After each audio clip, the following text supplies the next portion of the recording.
en una cátedra. ¿Me escuchan? Sí, doctora, se le escucha bien. Me encuentro en una cátedra de una materia que ustedes la van a cursar en algún momento seguramente, así que espero verlos a todos los que están acá hoy, pasando por las aulas de nuestra facultad. Lo voy a invitar, como hagamos algo distendido, que puedan prender su cámara, por lo menos así los puedo ver, para tratar de no hacer algo solamente que yo hable, sino que por lo menos poderlos ver, no importa si están con un tereré, con un mate, acostado en el sol, donde estén, pero ahora sí por lo menos los veo. Bien. Vayan animándose, así por lo menos se hace un poco más dinámico y... Perfecto. Es más lindo cuando se los ve. Bueno, en esta oportunidad nos va a tocar ver el módulo de ciencias jurídicas que tienen ustedes, y como se dieron cuenta, a ver, sinceramente, hasta ahora, el día de hoy, ¿quiénes leyeron la bibliografía que tienen de la facultad recomendado para el examen? ¿Alguno de ustedes la leyó?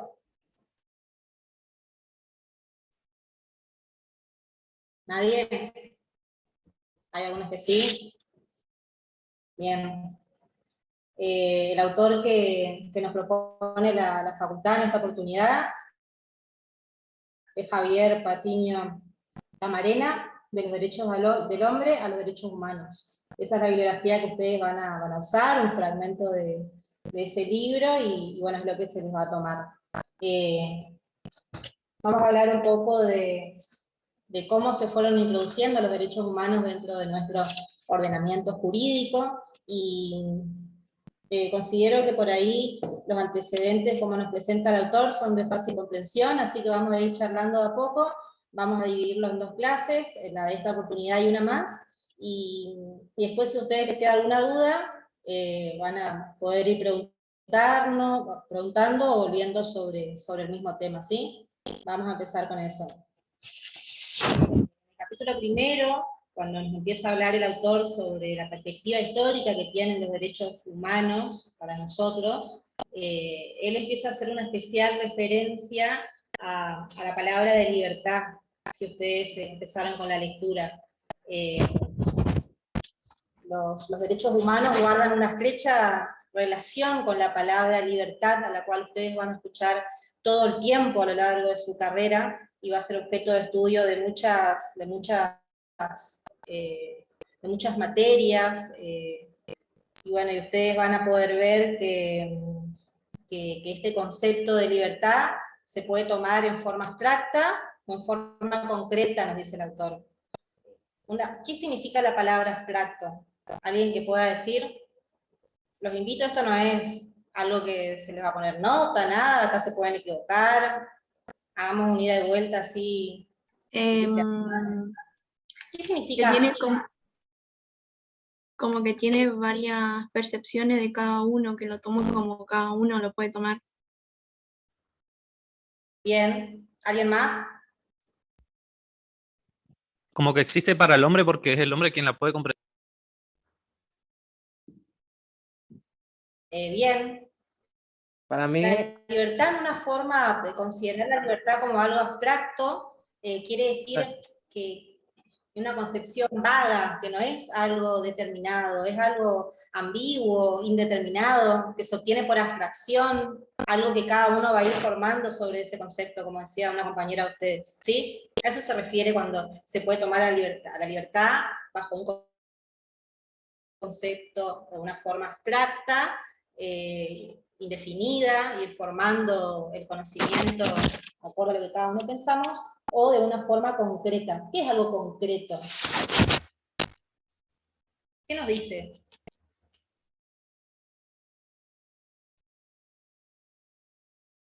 Algo concreto es algo determinado, preciso, exacto, ¿o no? ¿Qué es concreto lo justamente opuesto? sería Concreto sería que ya es fijo, o sea, se sabe que eso es de esa manera. Abstracto sería justamente cada uno puede dar una opinión, o sea, cada uno puede tener una forma de lo que es. Bien. Algo puntual decían ahí en el chat, Rebeca, creo que es. Bien, perfecto. Bueno, entonces vamos a empezar a jugar con esas dos formas de la interpretación. Y ahí el autor nos empieza a decir que existen dos palabras a las cuales nos vamos a hacer referencia. Libertad como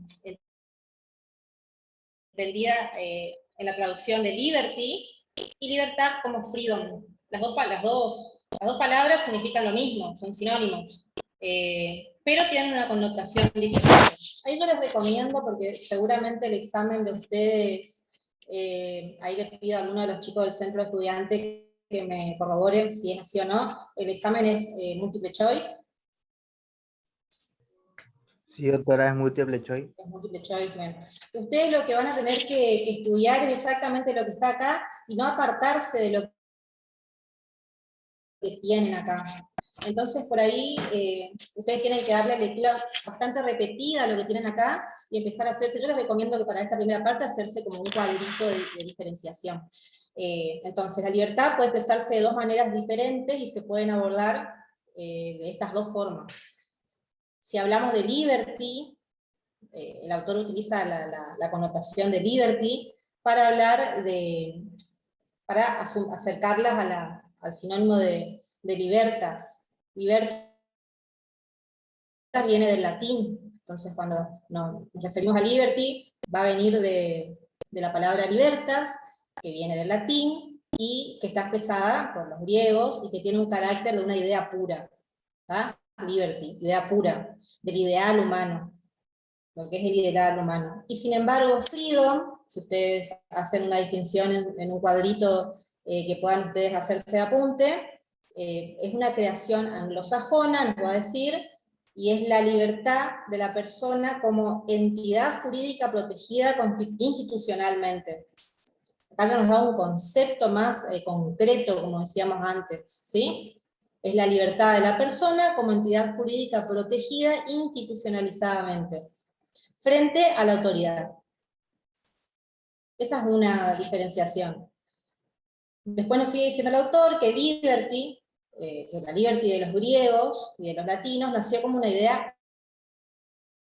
unitaria e integral, la libertad como una forma unitaria e integral. Sin embargo, la creación anglosajona, como dijimos antes, que es la connotación de freedom, va a surgir, históricamente va a ir apareciendo con el tiempo, en forma de rights, dicen. Rights significan derechos. Este concepto se va a ir formando históricamente a través de los derechos, y con todos esos derechos van a conformar un concepto integrado de libertad. ¿Sí? ¿Están haciendo esa diferenciación?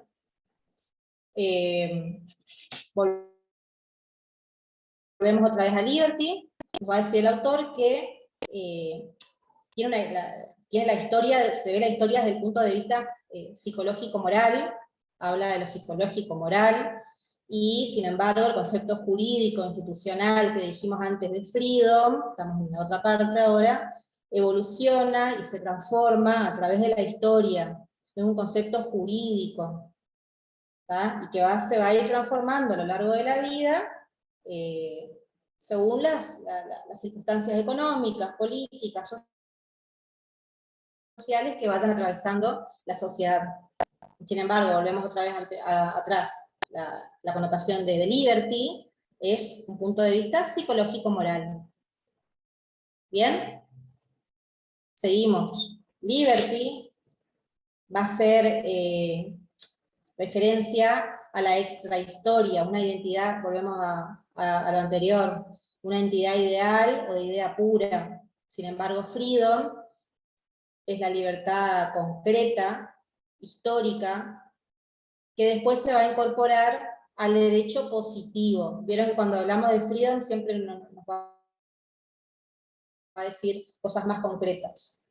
Este concepto se va a incorporar al derecho positivo como fruto logrado de el esfuerzo humano a través del tiempo. Es lo que veníamos diciendo antes. Sin embargo, liberty tiene que ver con una entidad ideal o pura. ¿Están haciendo esas distinciones ustedes? ¿Hasta ahí se entiende? Díganme sí, no, levanten la mano, prendan la cámara, algo. Bien, perfecto.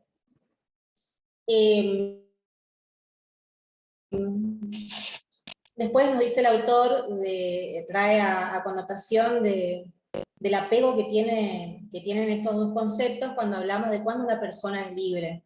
Si vamos a utilizar el concepto de la forma de liberty, van a empezar se puede empezar a formar el concepto de libertad, si una persona es libre o no. ¿Qué tan libre es una persona si su existencia está determinada por el cielo de su nacimiento, dice el autor, como dirían los astrólogos, o por los genes que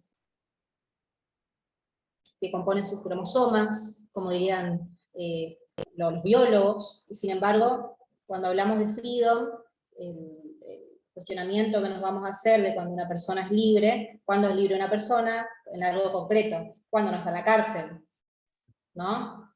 O cuando está actuando de una forma antijurídica, sin consecuencias, o haciendo algo lícito. ¿Está? ¿Podríamos, profe, resumir en que liberty sería algo más como esta persona es libre por nacer en tal territorio, tener tal capacidad, Exacto, claro, sí. mientras que freedom sería, por ejemplo, como usted estaba diciendo, esa persona es libre porque no está metida en la cárcel. Así es, Enzo, porque no está, algo concreto. Se es libre, ¿por qué? Porque no estás en la cárcel, por ejemplo. O aquella Sí. persona a la que la ley le faculta hacer algo que no está prohibido, entonces no está cometiendo algo antijurídico, una acción antijurídica, que es el ejemplo que les da el autor. ¿Está? Ok.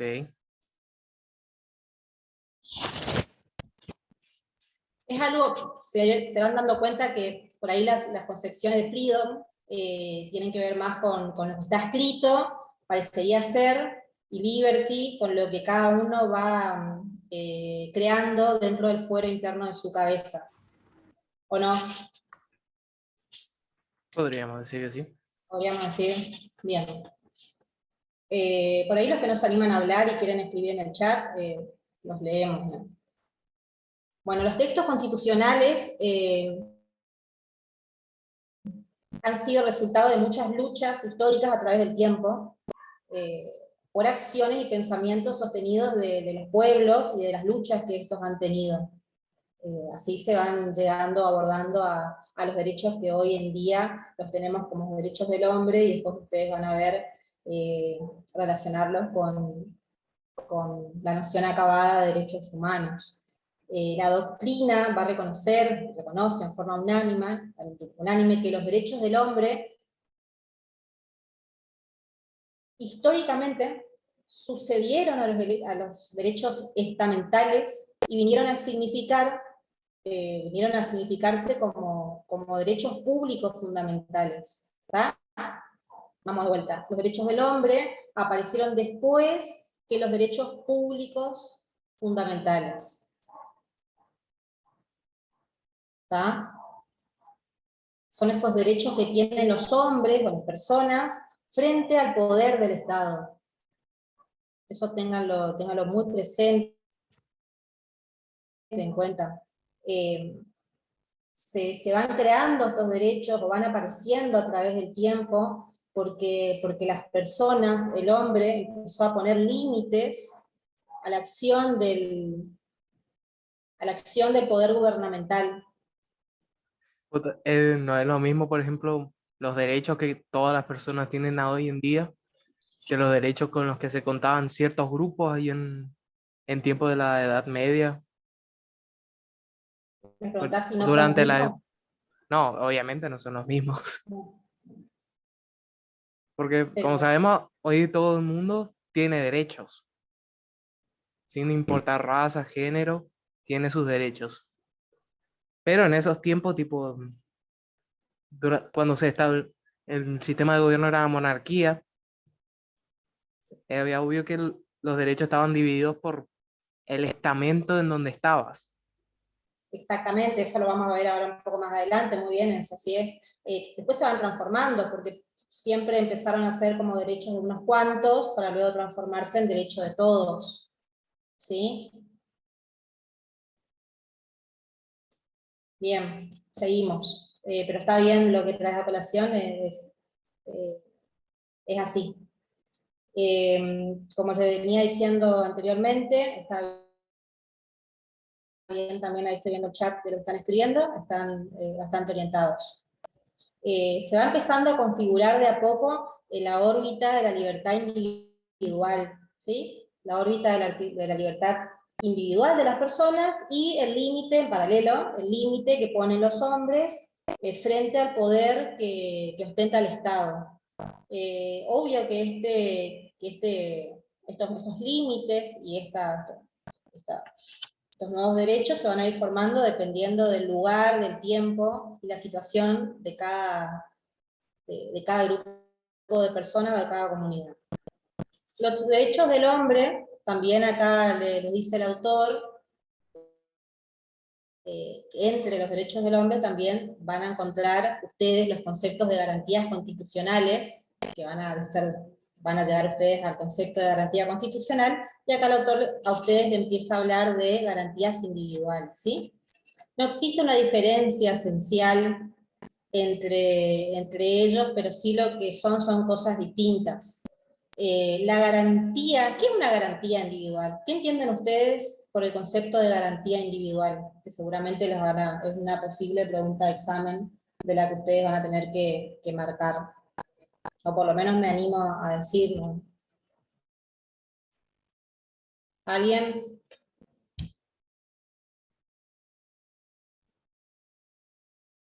¿Qué es una garantía? Las garantías van a aparecer como medios o instrumentos, ¿sí? Que la Constitución, en este caso, bueno, al día de hoy la Constitución, pone a disposición del hombre para sostener y defender los derechos que ya están proclamados, ¿sí? Frente a las autoridades, en este caso frente al Estado. Son medios o instrumentos que tenemos para defender nuestros derechos. Muy bien, Tania, ahí te estoy leyendo. El autor les va a decir a ustedes que no existe una diferencia de esencia entre derechos del hombre y garantías individuales, sino de talla. O sea que las garantías individuales son la medida en que los derechos del hombre son reconocidos y protegidos, dice el autor, más que importante. Son reconocidos y protegidos. ¿Dónde? Dentro de un ordenamiento jurídico. ¿Dónde están reconocidos y protegidos? Dentro de un ordenamiento jurídico positivo. Van a escuchar mucho ustedes ordenamiento jurídico positivo, ese concepto. Eso significa que es el derecho, va a significar que es el derecho vigente, el orden normativo de un lugar. ¿Está? ¿Seguimos bien? ¿Estamos bien hasta ahí?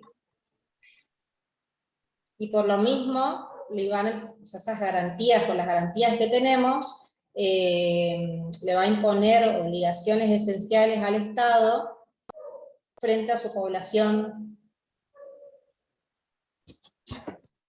Como se han venido configurando la idea de los derechos humanos, nos dice el autor, en la primera parte de esta lectura que vamos a ver nosotros, que va a ser en realidad casi todo lo que van a ver, porque no van a ver todo el libro, sino que una parte, vamos a ver cómo dentro de los diferentes periodos de la historia fue evolucionando este concepto y cómo se fueron ganando esos derechos y transformando a través de las décadas, de los tiempos, de las ciudades, de los siglos.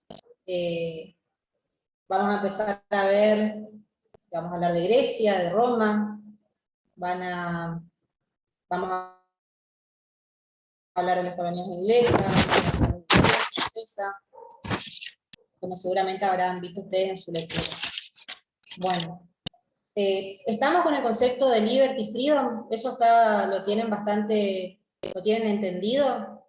Pueden hacerse ustedes sus apuntes de separarlo y hacer una distinción, ¿sí? ¿Sí se entiende, profe? Garantías constitucionales, garantías, sí, garantías constitucionales, fíjense bien ese concepto que les da ahí el autor, el derecho positivo ya le dije lo que es, ordenamiento, bien, perfecto. Ahora vamos a hablar de la garantía de la libertad en la democracia ateniense. Y ahí ya empezamos con los antecedentes históricos del concepto. En el siglo IV a.C., en Grecia, ese siglo fue la época del primer iluminismo. Ustedes habrán escuchado, habrán estudiado seguramente en la secundaria o en algún otro momento, el momento del iluminismo de la historia, ya que la Hélade, con la Hélade se llega a la cultura que pronunció el más maravilloso sí, dice el autor, de esa época, con toda esa cultura de la libertad de las conciencias. Van a escuchar mucho de esa libertad de las conciencias, del iluminismo. Hélade hace referencia, para que ustedes por ahí tengan movimiento espiritual, dice Rebeca, bien, para los griegos del mundo antiguo hace referencia a una forma de entender la vida, ¿sí? Empezaron a estudiar cómo entender la vida, la libertad de las conciencias, como le decía antes. Y bueno, y ya va quedando en un segundo plano esa conciencia natural y se empieza a dar más vuelo al espíritu, como nos decía la compañera. Con esta cultura se llega al campo propio de hablar del hombre, de darle una significación al hombre como individuo, que consiste en situarse libre, en situar al hombre como un hombre libre, por encima de su destino, pero teniendo a la vez el más profundo conocimiento sobre los abismos de la vida, es todo más poético. De entre la pléyade, dice el autor acá, de pensadores, ¿qué es la pléyade? La pléyade era un grupo de hombres que se destacan en alguna actividad, muy bien grupos, generalmente en la literatura, ¿sí?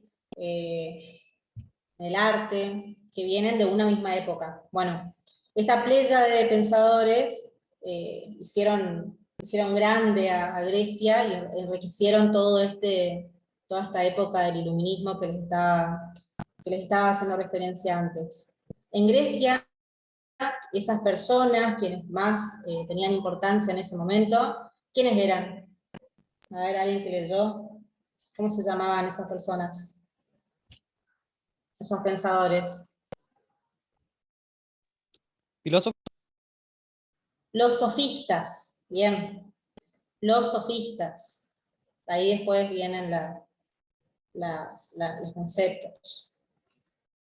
Vienen los sofistas, que ellos con sus ideas colmaban la vida de Grecia, con sus nuevas concepciones sobre el hombre.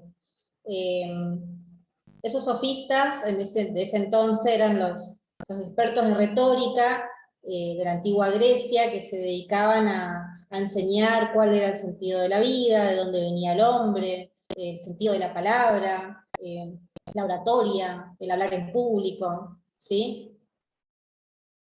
Sebastiana dice, Protágoras fue uno de los más destacados, es así, ahora lo vamos a pasar, pero bueno, hace referencia a eso, a los sofistas. Entonces ustedes, cuando a ustedes les toque esta parte tener que estudiar, van a hablar del siglo IV, la época del iluminismo en Grecia, la libertad de la conciencia, aparecen los sofistas, esos libres pensadores. Ya no vamos a hablar de cosas más concretas, sino vamos a empezar a ver las abstracciones. Entre los sofistas se puede apreciar una muy rica variedad de pensadores, nos dice el autor, y ahí va a aparecer Protágoras. Protágoras va a ser alguien que tiene mucho protagonismo en la época, porque por supuesto que entre los sofistas, los libres pensadores van a pensar muchos igual y muchos distintos, de forma contrapuesta, contradictoriamente uno con el otro. Entonces, ellos empezaron a tratar de entender cuál es la expresión normativa de la polis. ¿Qué es la polis? Estamos hablando del siglo IV a.C., Mauricio. ¿Qué es la polis? Profe, ¿puede ser una ciudad-estado? Es la estructura típica de una comunidad del mundo griego, del antiguo. ¿Bien? Bien. Van a empezar a tratar de ilustrar cómo ir configurando la polis, entendiendo. Ahí va a aparecer Protágoras, que es el padre del pensamiento democrático en Occidente, ¿sí? Vamos a ver a Caligles, que es el defensor del derecho del más fuerte. Bien. Pitágoras es un pensador fue un pensador muy conocido, fue conocido de Sócrates y fue muy amigo de Pericles, como para que ustedes tengan una idea. Y bueno, uno de sus obras más importantes es la verdad sobre los dioses, así se llama la obra de Protágoras. No les pregunta, pero se los traigo a colación para que lo aprendan. Uno de los pilares de la era sofista fue claramente Protágoras, el padre del pensamiento democrático en Occidente. Esto lo estoy leyendo, que es lo mismo que estuvimos hablando recién.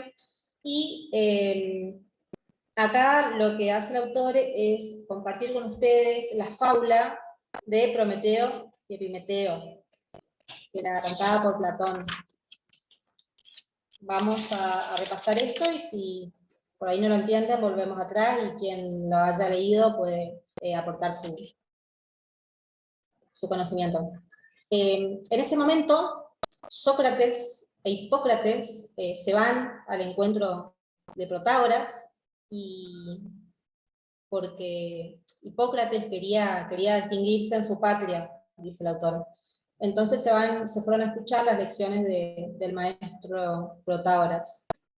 A ver, les quiero pedir acá permiso un ratito, porque estoy escuchando mi timbre. Lo único que quiero hacer es atender el interlocutor y preguntar quién es, nomás para que no me toquen más timbres, si ustedes están escuchando. Si me dejan un minuto, apagar el micrófono y atender, porque estoy escuchando acá el timbre. Por favor. Sí, Tranquila, doctora. Ahí, espérenme un segundo. No, estoy escuchando el timbre, no sé si ustedes...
Hola, volví. Disculpen, chicos.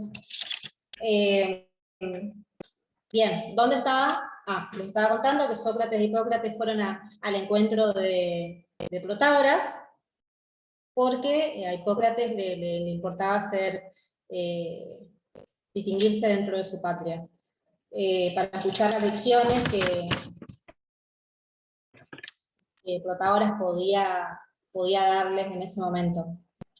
En ese momento, Protágoras le dice a Sócrates que Hipócrates no va a aprender jamás otra ciencia que la que desea al dirigirse a mí, y esta ciencia no es otra que la prudencia y el tino que hace que uno gobierne bien dentro de su casa, ¿sí? Esa es la enseñanza, la lección que pretende dejarle, y entonces, una vez que le hizo esa advertencia, le pregunta a Sócrates, a Hipócrates, de qué forma quieren ellos escuchar la enseñanza su enseñanza, si a través de una fábula, o cuál es la otra forma. ¿Quién leyó?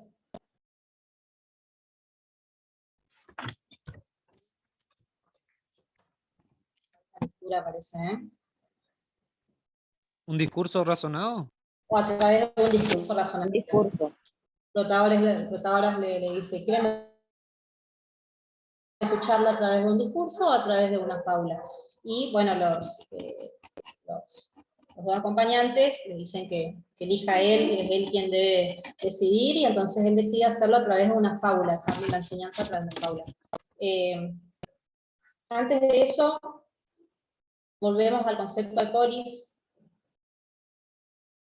que acá dentro de este diálogo que tienen Sócrates y Protágoras, me interesa que ustedes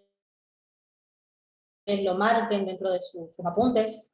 Acá le habla de polis, y les dice que está considerada como la organización de la vida externa e interna, como la estructura esencial de un desarrollo espiritual, como una unión, no solo de índole política y militar, sino también como algo que abarca la total de la existencia.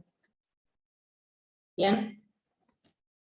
Ahí en ese momento, Protágoras habla de la polis, de a qué consideraba la polis. Es eso que les acabo de decir recién.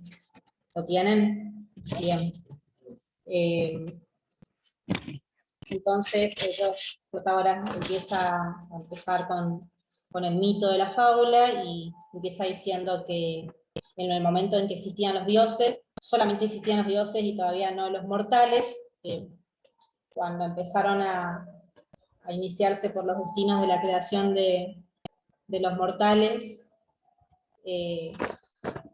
los dioses lo formaron desde las entrañas de la tierra, dice acá, mezclando tierra, fuego y los otros dos elementos que existen, y en vez de dejar salir a los mortales a la luz, mandaron a Prometeo a Epimeteo y a Prometeo a que revistieran con todas las cualidades convenientes, distribuyéndolas, que distribuyan las cualidades a los mortales entre ellos, a Prometeo y a Epimeteo. Los dioses tuvieron especial cuidado en que las cualidades fueran repartidas a los hombres, a los mortales, proporcionalmente entre ellos, a fin de que no todos poseyeran las mismas cualidades, dice acá. ¿Está? Bien, mandaron a Prometeo y a Epimeteo a que dotaran de cualidades a las personas de una forma proporcional. No a todas con las mismas cualidades naturales, lo repito. En cambio, después, cuando se planteaba esas cualidades que tengan que ver con lo político, ahí surge un paréntesis aparte, y entra en escena Zeus. Zeus, ¿se acuerdan de Dios de qué es? ¿Quién fue Zeus? ¿No? Bueno, se les queda para la casa. Zeus, movido por la compasión y temiendo que Dios del trueno, ¿qué más? Zeus, movido por la compasión y teniendo miedo de que se pueda exterminar la raza humana, la raza de los mortales, envió a Hermes, así como anteriormente los dioses enviaron a las dos personas a los dos que mencioné antes. Zeus envió a Hermes para con el ordenamiento, con el mandato, de que los dotara a todos los hombres de pudor y de justicia. ¿Ah? De pudor y de justicia, a fin de que contribuyan, con el pudor y la justicia, contribuyan a sus ciudades y se estrechen lazos de común amistad entre ellos, para que las personas, los mortales, puedan actuar de esa manera. Hermes, cuando recibió la orden, le preguntó a Zeus cómo debía dar esa cualidad, cómo debía repartir a los hombres el pudor y la justicia, de qué forma debía hacerlo. Si debía distribuírselo a unos cuantos hombres, o si debía hacerlo a todos por igual.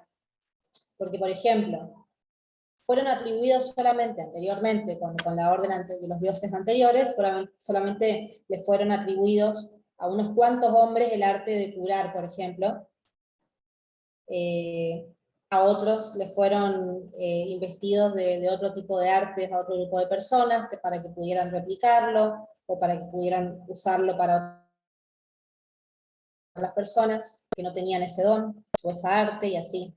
Entonces, porque Hermes decía que si no se repartiera de igual modo tanto el pudor como la justicia entre todos los hombres, nunca habría ni sociedad ni población. Y a esto, sin dudar, Zeus dijo que es preciso que todos los hombres sean partícipes del pudor y de la justicia, y además se va a publicar de mi parte una ley, dijo Zeus, según la cual todo hombre que no participe del pudor y de la justicia será exterminado y considerado como una peste de la sociedad. ¿Bien? Eso fue el mandato de Zeus. De este mito que les deja de enseñanza, se desprenden que las leyes, esto también quiero que lo tengan presente, de que las leyes que habrán de regir la sociedad, que van a limitar la sociedad, que van a ordenar una sociedad, deben ser producto de la voluntad concentrada de todos los hombres.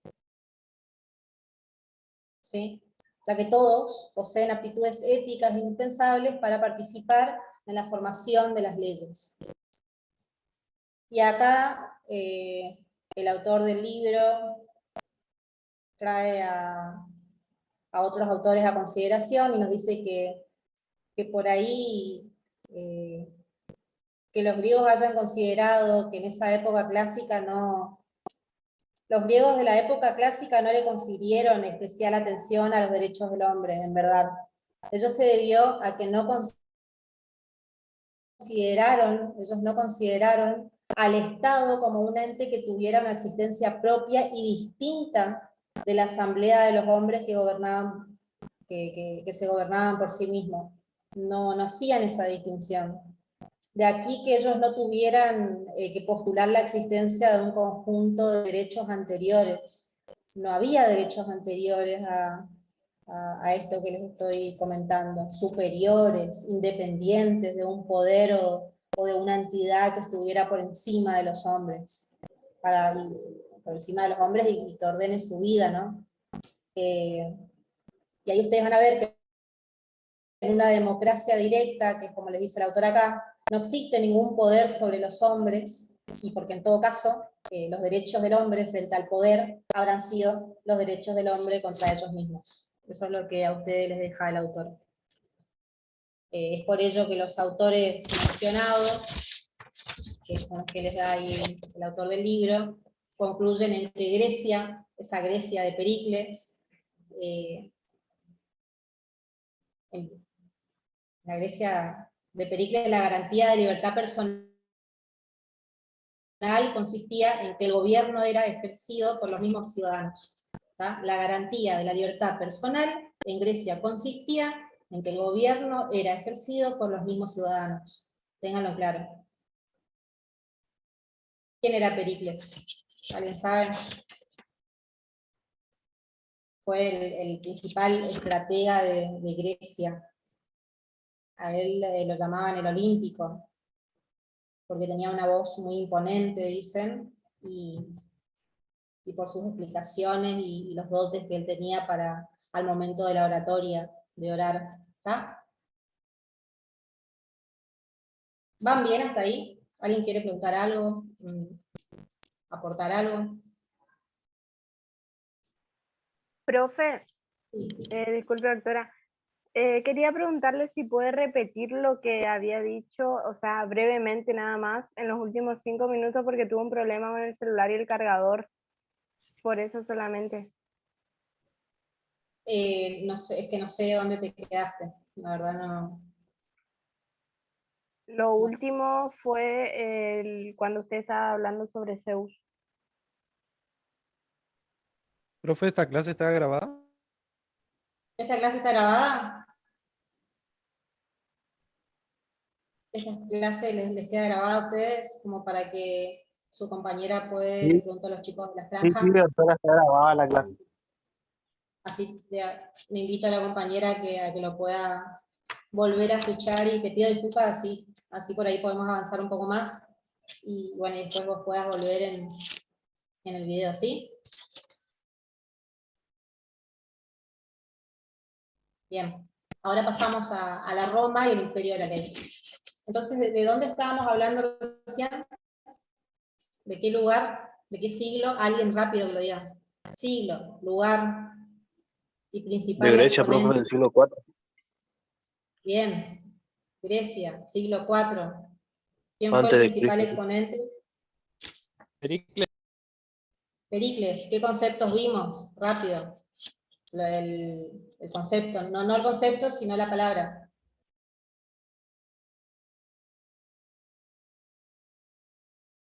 Polis, ¿o no? Garantías individuales, ¿o no? Libertad, Los sofistas. conflictos. Bien. Eso, chicos, vayan viendo que son cosas importantes que usted tiene que ir marcando y volver sobre la lectura. Bueno, pasemos a Roma. Es un hecho generalmente admitido e inequívoco de que el derecho es la aportación más significativa que trajo Roma a la cultura universal, sin dudas.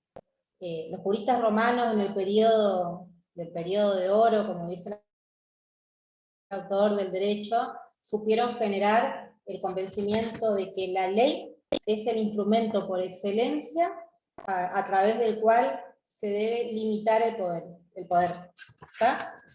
Entonces, estamos en Roma, en su época más significativa, en donde la cultura romana nos va a dejar la aportación del derecho, en donde es exacto de que la ley es el instrumento por excelencia a través del cual se debe limitar el poder. Postura que después con el tiempo va a dar como resultado la formación de los principios que ustedes habrán escuchado seguramente antes y los van a escuchar durante toda su carrera, el principio de la supremacía de la ley, el cual a su vez va a ser el reconocimiento del principio de la supremacía constitucional. ¿Está? Roma, derecho, la ley como instrumento por excelencia para limitar el poder del Estado, y posteriormente eso va a resultar en el principio de supremacía de la ley y en el principio de supremacía constitucional, que en algún momento los vamos a ver. ¿Qué es el principio de la supremacía de la ley? ¿Alguien que se anime?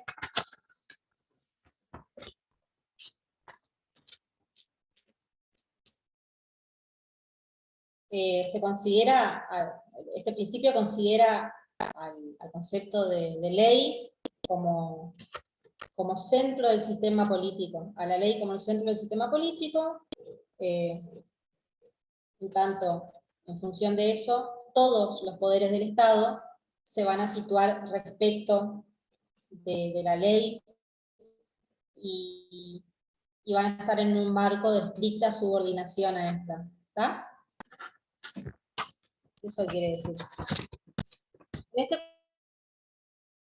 contexto, acá el autor los va a llevar al año 327 después de Cristo, y va a empezar a hablar de otro protagonista de la época, quien fue Constantino. Constantino va a trasladar el centro de gravedad del Imperio Romano a Bizancio, Bizancio que con posterioridad, ese lugar después, y en honor a Constantino, se va a llamar como, el lugar, ¿cómo se va a llamar? Constantinopla. Constantinopla, muy bien. Bizancio, Turquía. después de haber sido la sede del imperio bizantino, fue la sede del Imperio Romano de Oriente, que después fue Constantinopla. En su honor se llamó así. 327 dijimos, ¿no? Bien. Más tarde Justiniano, otro protagonista en la época, año 483 a 565, se propuso la idea de reorganizar al imperio, y para llevar a cabo esta tarea partió de la consideración de que para hacerlo tenía que hacer una tarea de reorganizar el derecho y el sistema jurídico. O sea que estaba consciente, claramente estaba consciente, de que todo gobierno que se propone organizar racionalmente la vida de la sociedad, tiene que abordar las leyes que resulten. ¿Qué tiene que hacer? Tiene que abrogar las leyes que resulten obsoletas y elaborar leyes que respondan satisfactoriamente a los requerimientos de los ciudadanos, dependiendo de la época en que se encontrasen. ¿Está? Creo que ahí no hay mayor inconveniente ni dificultad. Díganme algo, prendan la cámara, pongan una cara, levanten la mano, algo. Háblenme. ¿Sigo?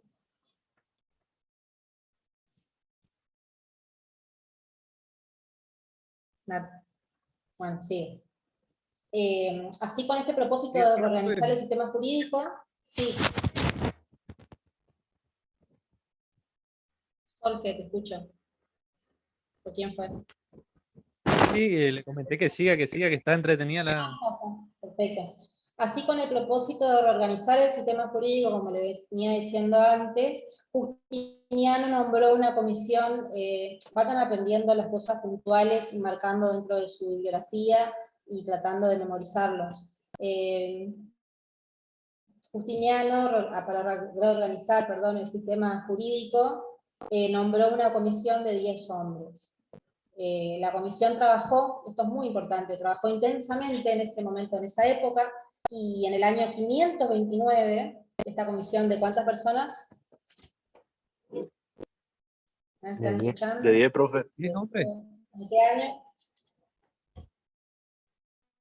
En el 529. Una comisión de 10 529 iba a conocer 12 tomos a través de los cuales se estructuró el sistema legal, un sistema legal por 4.652 leyes que integraron lo que después se llamó el Codex Justinianus, o Código de Justiniano. ¿Sí? Ustedes van a escuchar un montón de terminología en latín a partir de ahora, y bueno, tienen que habituarlo a su léxico. ¿En qué año dijimos entonces que fue? 529. 529, bien. El sistema legal, compuesto por 4.652 leyes, integraron el Código de Justiniano, y esta obra hace referencia a una colección que está compuesta por 50 tomos de opiniones legales de los siglos segundos y terceros, que se consideró que fue durante la edad de oro del derecho romano, ¿sí? Y a la que se conoce como digesto, esa recopilación. Esta colección sirvió para orientar a los jueces al momento de interpretar la ley que estaba en el código que se llamaba, ¿cómo? ¿Cómo se llamaba el código? Código de Justiniano. Código Justiniano. ¿En qué año? 529. 529. ¿Y qué hizo Justiniano? ¿Nombró una comisión de 10 personas? Bien. Bueno, por lo menos algo les va a quedar. El trabajo síganme el hilo, el trabajo se acompañó con un texto general y sobre los derechos en 4 libros al que se va a conocer como las institutas de Justiniano. Las instituciones.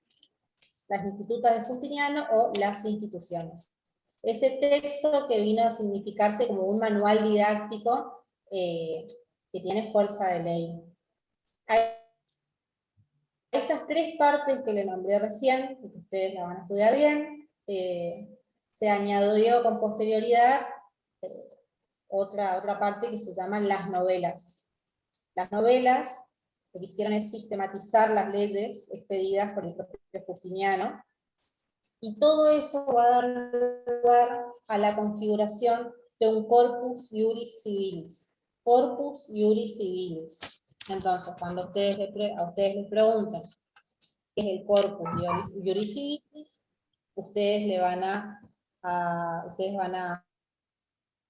dar esta explicación, o van a marcar dentro de su multiple choice estas 4 composiciones que tiene el corpus. ¿Está? ¿Se entendió? Que está todo en un...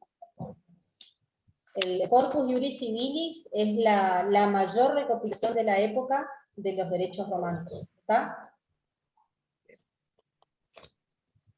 Eso, por favor, estudiense bien. Bueno, este código de Justiniano contribuyó a la cultura romana durante muchísimo tiempo, y estuvo vigente durante 900 años, y continuó siendo ley fundamental del Imperio Romano de Oriente, y favoreció a que Constantinopla se convirtiera en el centro de la vida política, sin dudas, y cultural del mundo. Bien. ¿Se entendió hasta acá? Sí, profe. Bien, perfecto. Vamos a los derechos elementales medievales. Vamos a hablar de época. ¿Qué es antes de terminar, qué es el corpus iuris civilis? ¿Qué partes tiene? ¿Se anima alguien a decir rápido cuáles son las 4 partes que tiene? Ya les di la ventaja de decirles cuántas partes tiene. ¿Nadie las tiene marcadas? Yo. Bien. Son los 12 tomos del Códex de Justiniano, los 50 tomos Bien. de opiniones, las institutas y las novelas. Perfecto.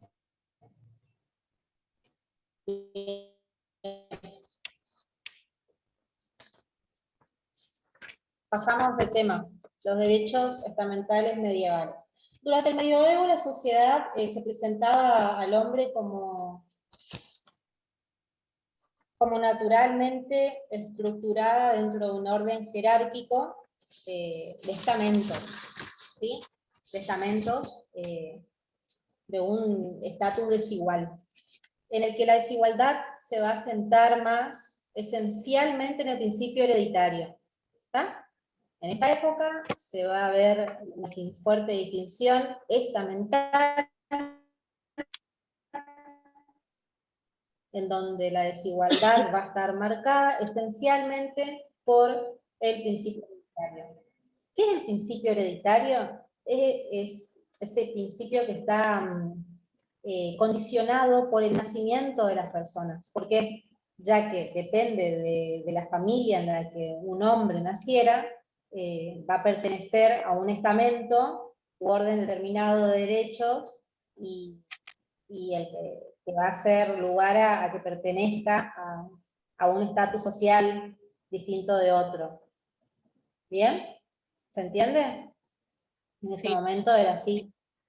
Entonces, el estatus desigual, esa desigualdad esencialmente se va a dar en el medioevo, en el principio determinado de la sociedad, y va a ser la base de la por el principio hereditario, que es la condición que uno tiene por el nacimiento, en ese momento, que le iba a dar a cada hombre la pertenencia de estar en un estamento u otro. Ahí, esta particular estructura que les acabo de contar dio lugar al nacimiento de los derechos estamentales, ¿sí? Esa situación dio lugar, lo marcan, al nacimiento de los derechos estamentales. ¿Cuándo nacieron los derechos estamentales, chicos?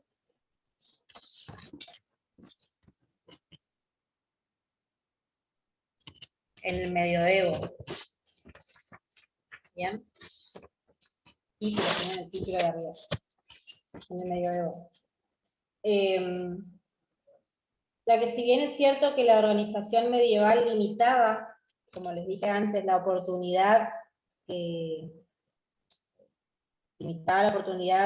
cada hombre tenía,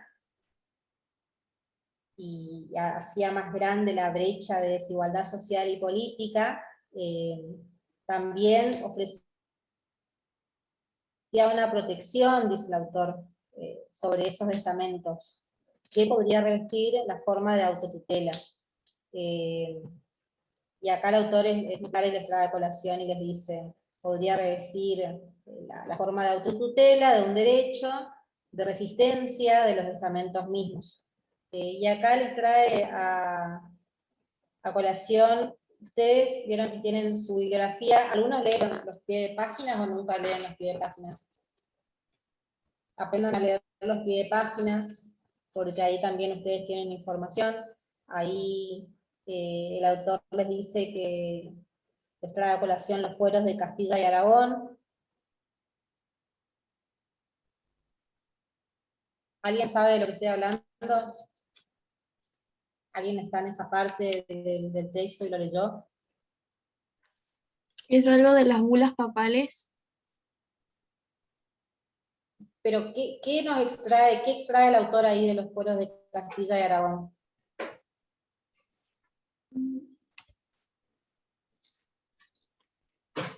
La igualdad entre ellos, que tipo, eh, querían explicar que eran iguales a ellos, entre ellos, todos. Bien, vamos a volver un poquito para que sigan el hilo. Esta particular estructura dio lugar al nacimiento de los derechos estamentales, dijimos. O sea que si bien es cierto que la organización medieval, ¿tá?, en la época en donde estamos, limitaba las oportunidades de los hombres, porque estaba determinado por la familia en la que el hombre nacía, institucionalizando su desigualdad social y política, atendiendo al estamento al que se perteneciera por un nacimiento, como dije antes, también lo es que dentro de su respectivo estamento les ofrecían protección. Había una protección, cada estamento tenía una protección particular, a pesar de que eso hacía que haya fuertes divisiones sociales entre las personas. Por ejemplo, cuando había problemas de supuestos de legitimación de usurpación o abuso grave de poder, y ahí entre paréntesis el autor le pone, recuérdese que en la monarquía electiva con frecuencia se decía, nos que somos como vos, y que juntos somos más que vos, os hacemos rey a condición de que se respeten nuestros derechos tradicionales, y si no, no. Ya lo van a ir entendiendo. Ese fragmento es lo que a ustedes, el autor, les ponen en pie de página, que es parte de los fueros de Castilla y Aragón. Los fueros de Castilla y Aragón fueron un conjunto de leyes y de normas vigentes durante el reino de Aragón. Estos fueros le conferían gran poder a la nobleza frente al rey, que básicamente es lo que uno de sus compañeros, a ver qué dice el poder, por y para el pueblo, exactamente, Agustina, bien. Uno de sus compañeros también antes decía de que hablaba de que todos los hombres son iguales, bueno, se empezaba a dar esa discusión, y de que el poder que tenían los gobernantes no era un poder, que ese poder era devengado del pueblo. Se empieza a dar esa idea, se empieza a conformar esa idea. Bien, ¿me siguen hasta ahí?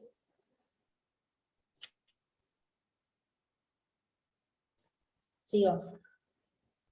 Un documento elocuente también de esa época, de los derechos estamentales, porque estamos hablando de eso, es la Carta Magna Inglesa de 1215. Apréndanlo. Carta Magna Inglesa de 1215. Es un documento feudal por su carácter y forma, y la cual, bueno, fue redactada en Francia.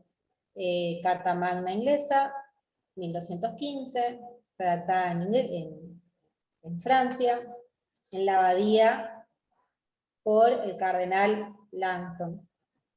¿Qué es la abadía? ¿Saben lo que es?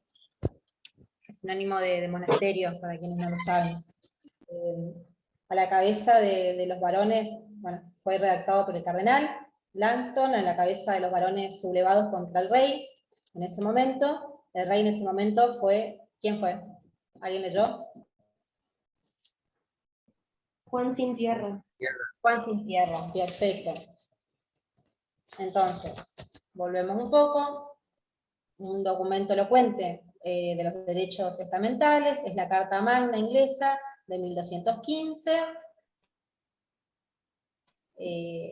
redactada en Francia, en la abadía, en el monasterio, por el cardenal Langton, y que fue, él fue la cabeza de los varones que se sublevaron en contra del rey, que en ese momento era Juan Sin Tierra. Juan Sin Tierra era el rey de Inglaterra, era el menor hijo de Enrique II, y bueno, quien lo dejó sin territorio en el reparto de la herencia entre sus hijos, y bueno, el padre mismo le puso ese apodo en ese momento. Por eso es Juan Sin Tierra. Este documento permitió poner fin al conflicto que tenía el rey, Juan Sin Tierra, con los señores feudales. Ya que a través de este documento el rey se comprometía, esto es más que importante, porque el rey se comprometió a respetar ciertos derechos de los hombres, como por ejemplo a pedir una opinión o el parecer previo del Parlamento. Vean que van apareciendo estas instituciones, el Parlamento del reino, para imponer, por ejemplo, cargas financieras. No iba a ser por su decisión estricta, sino que él iba a pedir un parecer previo, y no lo iba a hacer solo. La mayor de las partes de los derechos estamentales que están contenidos en esa carta, dentro de esa Carta Magna, son las limitaciones al poder que tiene el rey. A través de este documento, Juan Sin Tierra, como les dije antes, se obligó a respetar ciertas reglas para, que tengan que ver también con la acusación y el enjuiciamiento de los hombres, del lugar, de los hombres libres. La más importante de las cláusulas fue una cláusula de seguridad, que es la prohibición de que, y acá ustedes seguramente lo habrán escuchado, y les va a hacer de similitud con algún articulado, que dice: nadie podrá ser arrestado, aprisionado, ni desposeído de sus bienes, costumbres y libertades, sino en virtud de un juicio seguido ante sus pares y conforme a las leyes del país. ¿Sí? ¿Estamos bien hasta ahí? Perfecto. Bueno, entonces, ¿cuál es un documento importante que proclamó los derechos estamentales, perdón? ¿Cómo se llama? Rápido, alguien que me diga. Carta Magna La Carta Magna. Bien. ¿De qué año? de 1215.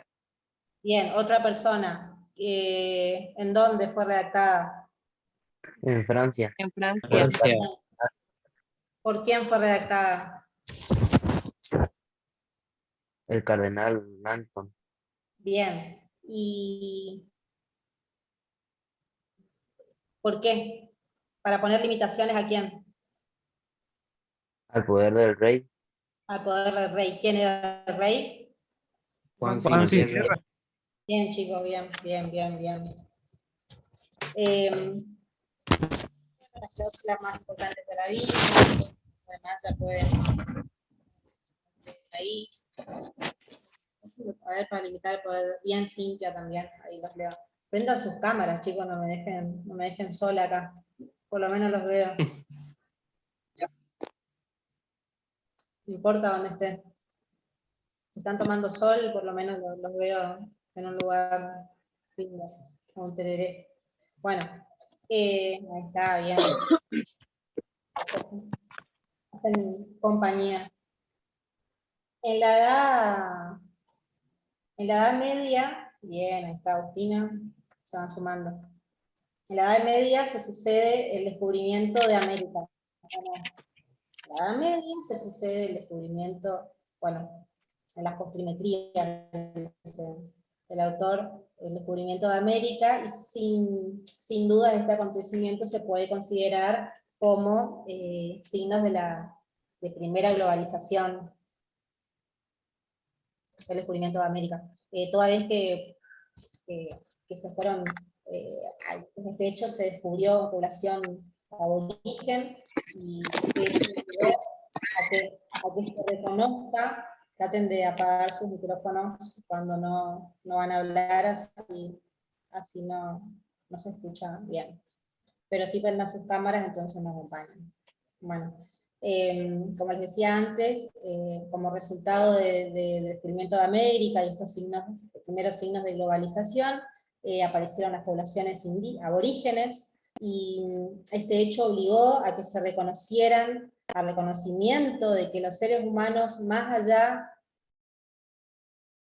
de su estatus social, porque antes hablábamos de estatus sociales, y políticos, participan de un orden ético natural en el que todos los hombres son iguales ante Dios, ¿sí? Eso es lo que se empieza a hacer más fuerte en pensamiento o en abordaje. Todos los hombres son iguales ante Dios, más allá de su estatus social.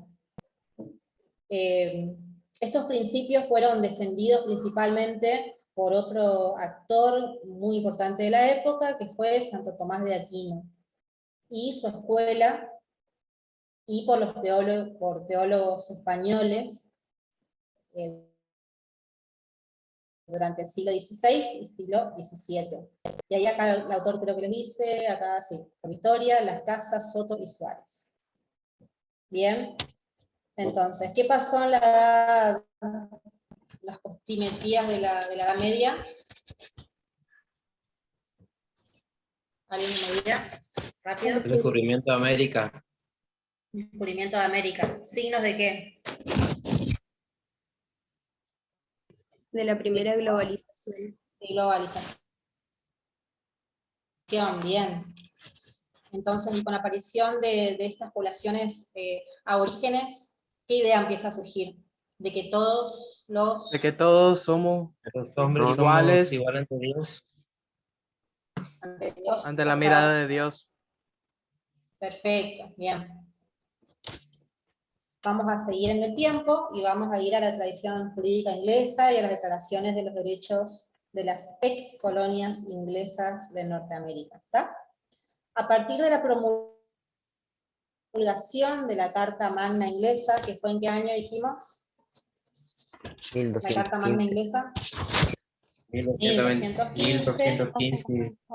Perfecto. Inglaterra inició un proceso lento pero firme, dice el autor, y continuó, lento pero firme y continuado desarrollo hacia la configuración de un Estado de Derecho. Otro concepto que ustedes van a escuchar muchísimo. A la configuración de un Estado de Derecho, que es un proceso que se continuó con el Estatuto de Oxford, y acá empiecen a marcar y a prestar especial atención. El Estatuto de Oxford en el año 1224, el Estatuto de Tallahassee non concedendo, 1297, establecen que va a establecer diversas garantías para los eclesiásticos.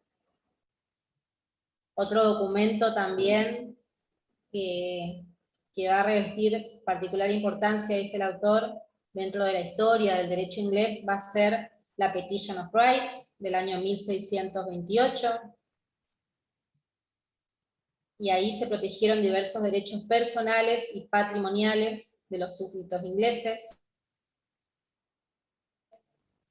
Ahí va a aparecer también la figura que ustedes muchas veces habrán escuchado, del Acta de Habeas Corpus, en 1679, que establece las condiciones en que se puede detener o arrestar a una persona sin que ello atente contra la seguridad individual de la persona, ¿está? Con este fin se prohíbe la detención, de una persona si no se cuenta con un mandato judicial que así lo ordene, y se obliga a someter a la persona la persona detenida se la obliga a someterla a un juez dentro del plazo de 20 días y no más. ¿Está? ¿Qué establece el Acta de Habeas Corpus de 1679? ¿Alguien que me pueda decir? Que se anime.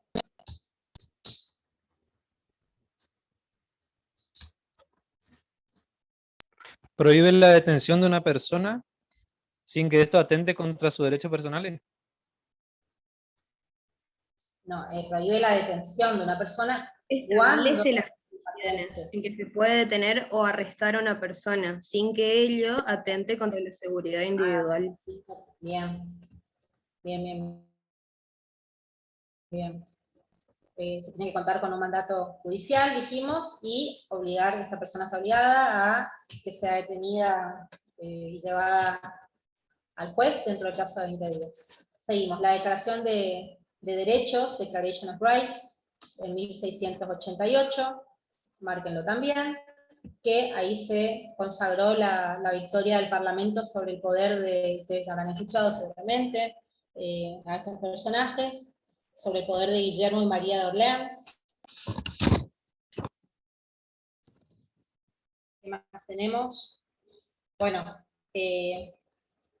ellos se comprometieron a respetar todas las libertades y derechos que hasta entonces habían sido violados por los soberanos. Acá se ve también otra revolución frente al poder del Estado, de los gobernantes, como antes también habíamos hablado. ¿En qué situación de la historia? ¿A quién se obligó a respetar derechos en su reinado? ¿Quién se vio obligado?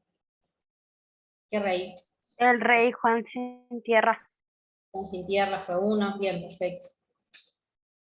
¿Ven cómo se van evolucionando las posturas en las épocas y el reconocimiento de los derechos del hombre? ¿Lo van notando? Bien.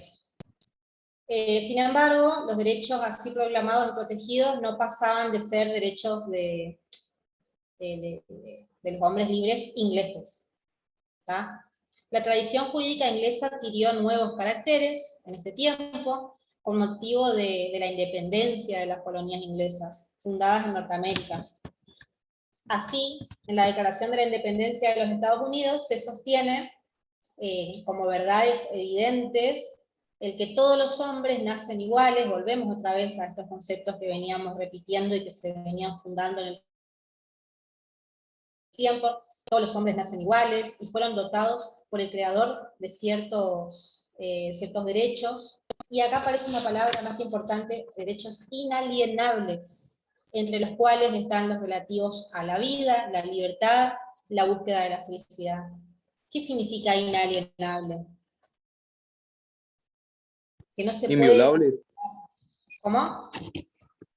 Que tienen un carácter inviolable. Que No nadie se los puede... puede arrebatar. Bien, no se pueden enajenar, son intransferibles, uno no los puede vender, no se pueden transferir, son derechos inalienables de las personas, son derechos individuales, ¿está? Eso significa. Aparece la idea de que los hombres nacen iguales ante Dios, y que hay derechos que son inalienables, entre los cuales están, ¿qué derechos dijimos recién? La libertad, la vida y la búsqueda de la felicidad. ¿Se pueden enajenar esos derechos? ¿Se les puede No, vender, dar a otro?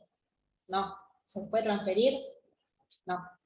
En esta declaración también se va a afirmar que para garantizar estos derechos de los que estuvimos hablando hace un ratito, los hombres establecen o instituyen a sus gobiernos y que la legitimidad de su poder emana del consentimiento de los gobernados. El poder de los gobiernos viene del consentimiento del poder de los gobernados. Se empieza a dar forma a toda esa idea de que el poder no le viene de Dios, le viene de los gobernados, de los hombres, del pueblo. ¿Se entiende? Y que cada vez que la forma de gobierno se convierta en destructiva, que deje de cumplir con el fin de gobernar, que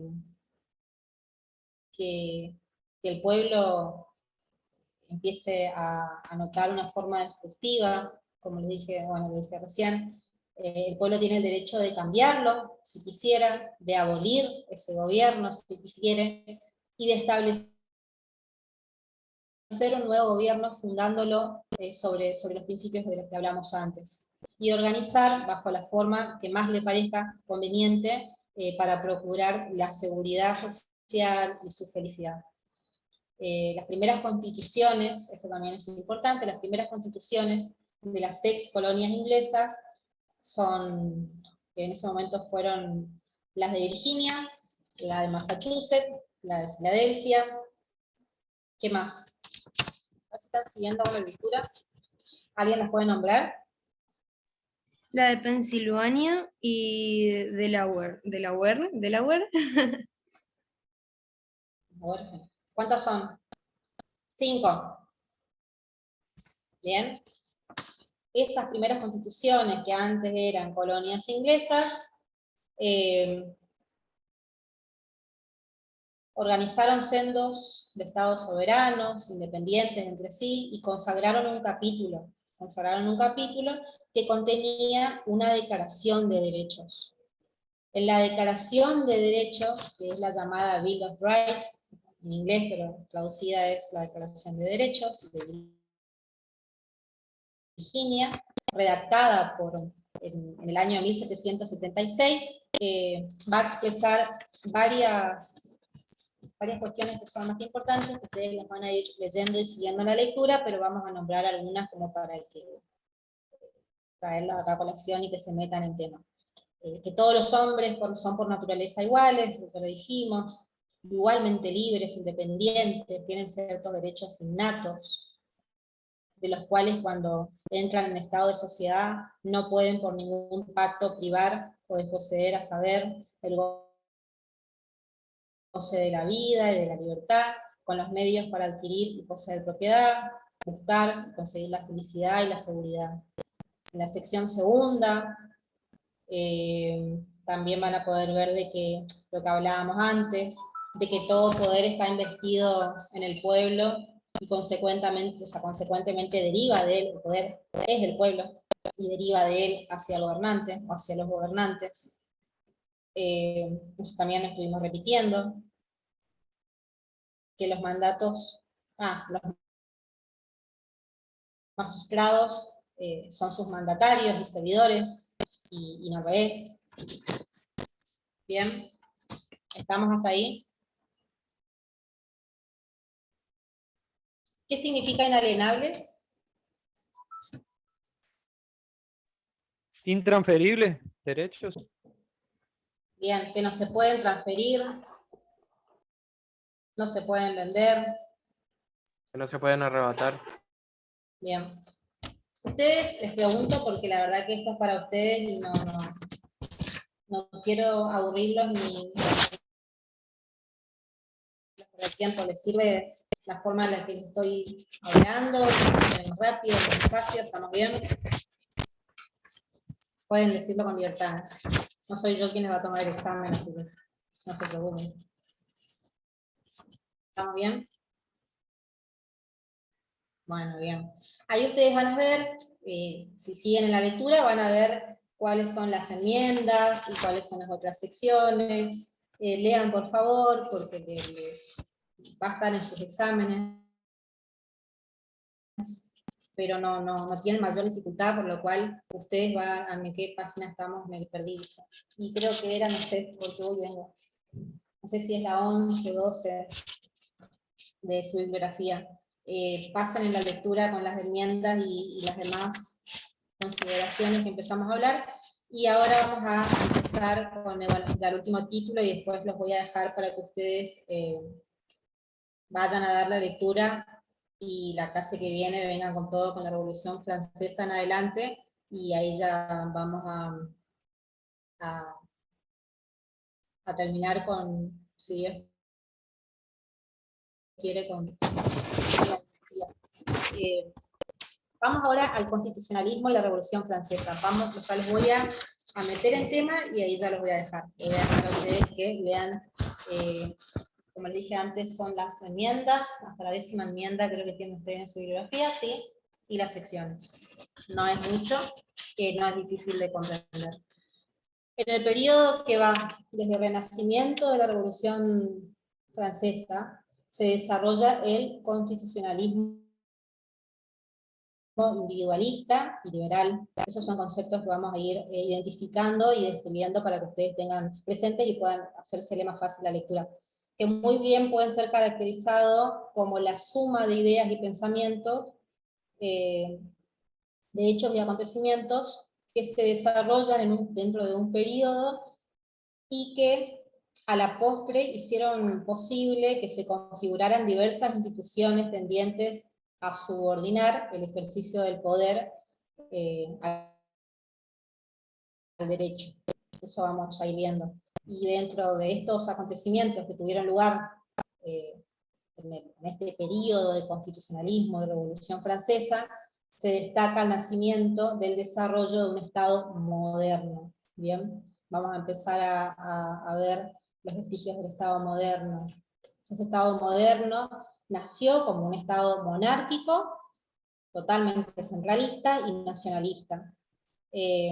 Como resultado de esto, a partir del Renacimiento, se puede apreciar cómo al mismo tiempo que se desdibuja y se va dibujando y diluyendo los vínculos estamentales,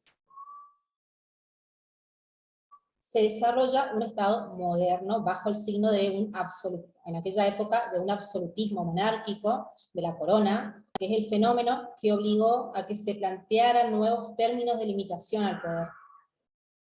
Ya que esto no va a ser otra cosa, como le dije antes, que la corona. Ahí empezaba otra cuestión de disputa social, y aparecía una nueva clase social que se fue considerando en toda esta conformación del absolutismo monárquico. Empieza una nueva clase social a identificarse, que es ¿cuál? ¿Alguien se anima a decir? La burguesía.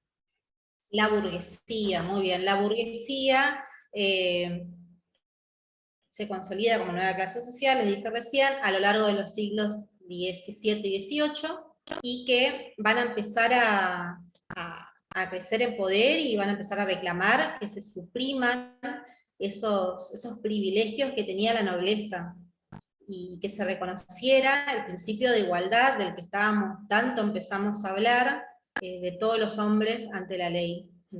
Los burgueses, ¿quiénes eran? ¿Quiénes eran los burgueses? Que venían de la ciudad de Burgos. Los burgueses eran las personas que estaban acomodadas, que tenían acomodadas en el sentido de que lograron tener a través del tiempo propiedad y capital, ¿sí? ¿Y los nobles? Bien, Sebastián. La nobleza, sí. Eran los reyes y los que manejaban, serían los que tenían los privilegios.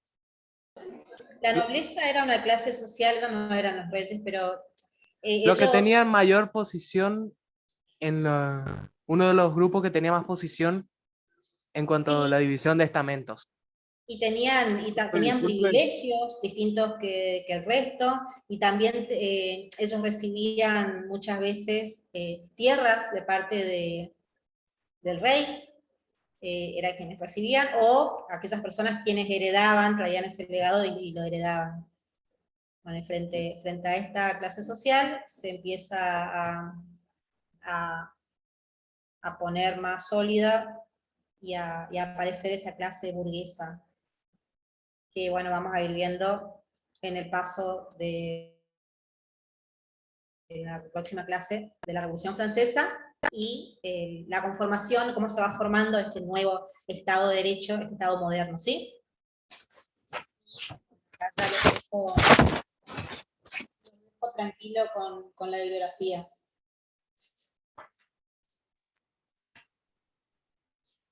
Fer, ¿estás? Sí, doctora, estamos. Estamos, no sé si alguien quiere preguntar algo, yo estoy.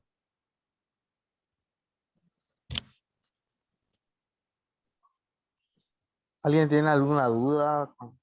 Así la hace la doctora.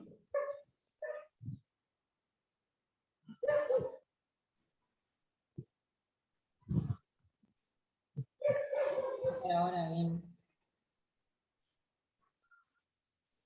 ¿Se entendió? Bien. Lo que sí, una recomendación, si me dejás, Fer, y ya los dejo tranquilos. Sí, sí, sí. No, bien. Primero que nada, antes de que se vayan desconectando, quiero agradecer la invitación a participar al Centro de Estudiantes, a Nuevo Espacio Franja Morada, por convocarme otro año nuevamente, y felicitarlos por el trabajo que están haciendo con los aspirantes, con los estudiantes, futuros estudiantes de nuestra facultad. Digo nuestra por el sentido de pertenencia, sin duda, que todos tenemos, los felicito por eso, y también no darles el consejo, pero sí la sugerencia de que métanle ficha, lean, traten de amigarse con la lectura, si no lo entienden, dejen y vuelvan de vuelta, y súmense a las clases, no se aparten de esta bibliografía porque le van a tomar eso en otra cosa, no se pierdan. Ay, gracias, ahí estoy leyendo sus mensajes por ahí.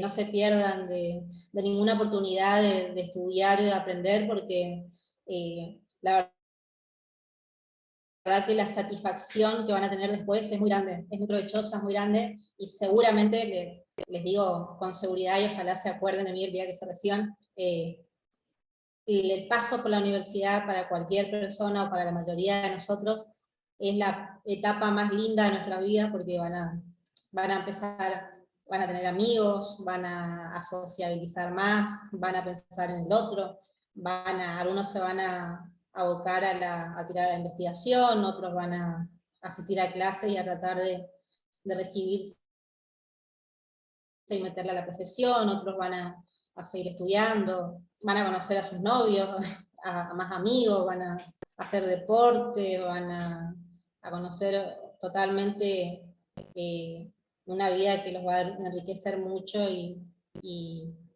bueno, siempre no apartándose del estudio, ¿no? Pero eso por ahí era mi recomendación, y felicitarlos por estar acá un 18 de enero con el calor que hace, conectados en esta clase de Zoom, y volver a agradecer a los chicos de la franja por prestarse a esta oportunidad, a esta herramienta que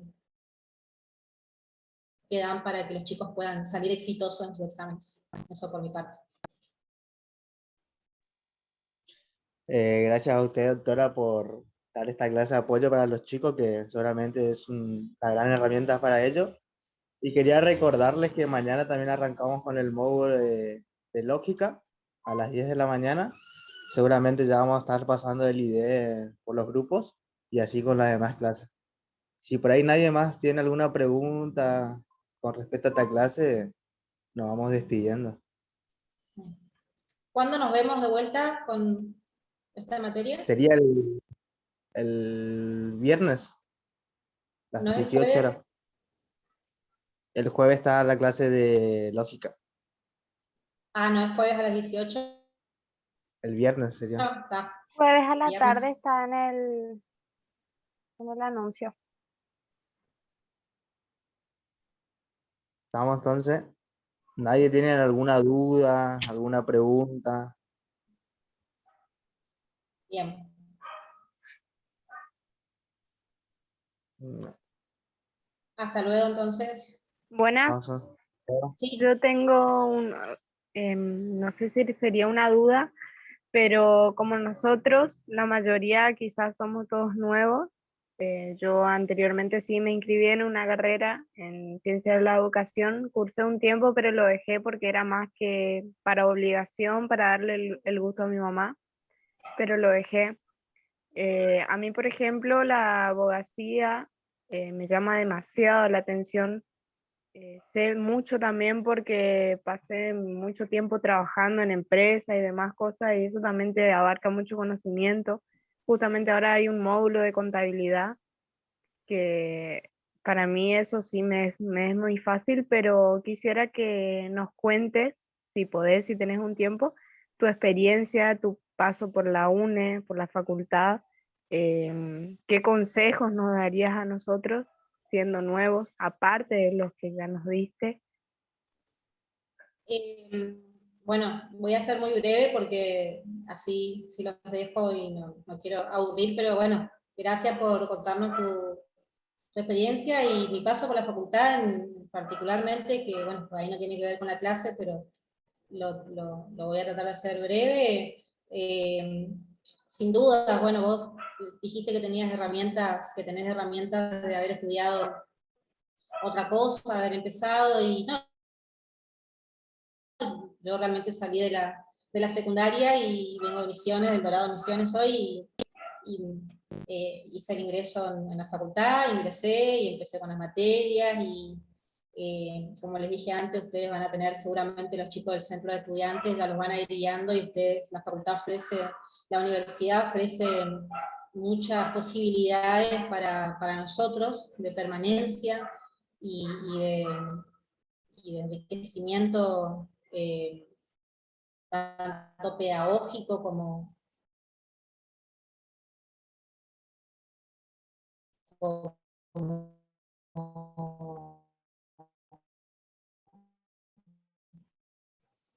social, y lo que tenga que ver con la carrera en sí universitaria, y transité por las filas de la Franja Morada, como están haciendo los chicos en este momento que hoy les están dando la clase. Muchas veces me fue mal, otras materias muchas veces me fue bien, rendí libre un montón de veces. Les dejo la recomendación de que estudien en este momento porque la satisfacción de recibirse es muy grande,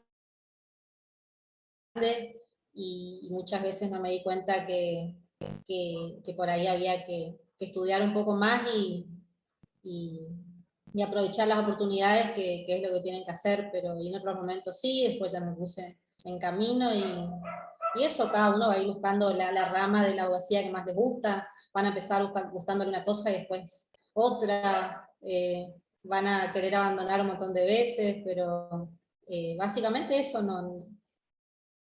El tránsito fue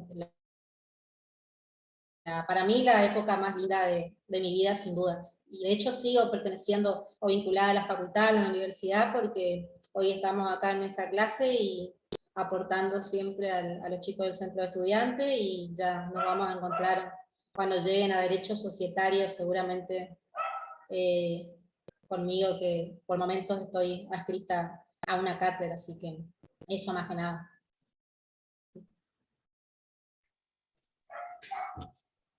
Muchísimas gracias, doctora. Nos vemos en las clases que vienen. Estudien, chicos, estudien. Bueno, hasta luego. Hasta luego.